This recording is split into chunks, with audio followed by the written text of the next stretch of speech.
आपण ह्या अशा लांबड्या मिरच्या घेतलेल्या आहेत, ढोबळी मिरची नाही पण ही लांबडी मिरची आहे. ह्याच्यातले मी देठ काढून टाकले आणि बिया सगळ्या त्यातल्या काढलेल्या आहेत, कारण बिया खायच्या नसतात मिरचीच्या, त्याने पोटात दुखतं किंवा अल्सर वगैरे अपेंडिक्स हा प्रकार होतो तयार त्याने. त्यामुळे ह्या मिरच्या मी अशा करून घेतलेल्या आहेत, पोकळ करून घेतल्या. आता त्याच्यात मसाला करायचा आहे, आपल्याला भरलेलं करायचं आहे.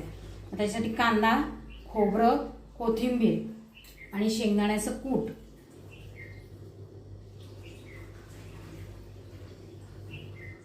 शेंगदाण्याचं कूट,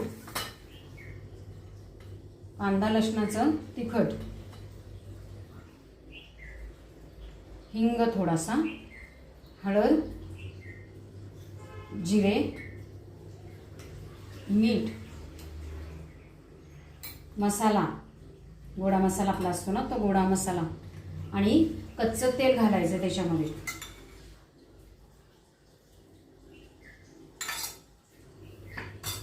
आता हे सगळं मी मिक्स करून घेणार, पाणी घालून मिक्स करणार आहे मसाला सगळा. आपला आता हा मसाला थोडंसं पाणी घालून असं करून घेतलेला आहे. आता आपण ह्याच्यात तो मसाला भरायचा सगळा.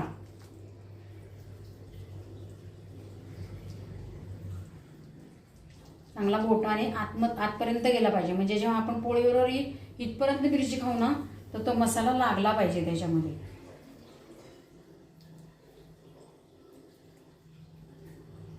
हे बघा, हे अशा पद्धतीने भरून घेते मी.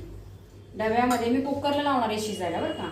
डब्यामध्ये लावताना पहिल्यांदा इथे खाली तेल लावून घ्यायचं, कच्चं तेल टाकायचं, सगळीकडे ते पसरवून घ्यायचं. हे का तर आपण शेंगदाण्याचं कूट घातलेलं आहे त्याच्यात, ते खाली चिकटून बसतं आणि मग मसाल्याला लागत नाही, म्हणून हे चिकटू नये म्हणून हे तेल लावायचं. आता त्याच्यामध्ये मी सगळं हे घालून घेते. तर हा सगळा मसाला त्याच्यामध्ये मिक्स करायचा आहे.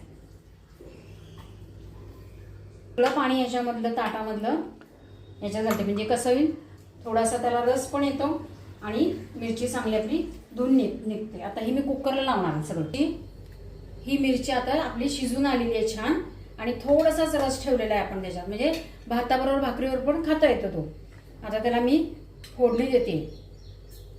मोहरी, जिरे, हिंग आणि हळद.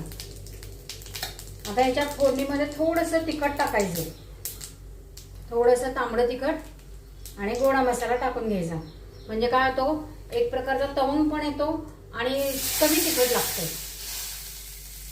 जास्त तिखट नाही लागत पण लागतं तिखट. आता एक एक मिरची याच्यातली हळूहळू सोडून द्यायची, नाहीतर मसाला